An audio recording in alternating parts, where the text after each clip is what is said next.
Над 10 конфекции само во источниот дел на државата се затворени во годината што изминува, најмногу во Штип, Кочани и Делчево. Овие податоци отсликуваат реалната и алармантна состојба во текстилната индустрија. Кризата во трудоинтензивните дејности кај нас директно е поврзана со влошените економски услови во Европа, како и со пренасочувањето на модните брендови кон земји со поевтина работна сила. Многу и од модните брендови банкротира и завршија со работа, меѓутоа многу голем дел од нив и како да кажам, не го гледат веќе Балканот како зона во која што треба да инвестираат, се враќаат дел во Египет и во тие земји каде што е поевтина работната сила.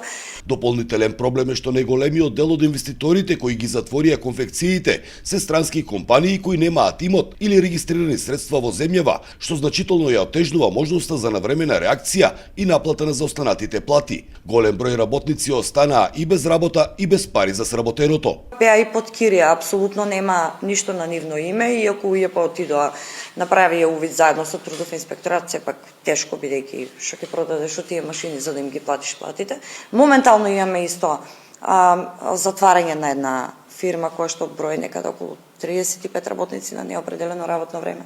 Се обидуваме за добар дел од нив да издействуваме да им се плати она што им следува, испратнени, опремнени, бидејќи имаат долг стаж во фирмите, им следува по 5-6-7 плати. Без посилна институционална заштита и јасни механизми за одговорноста на странските инвеститори, ваквите случаи ќе продолжат да се повторуваат, оставајќи стотици семејства без екзистенција. За Сител, Траје Ристовски.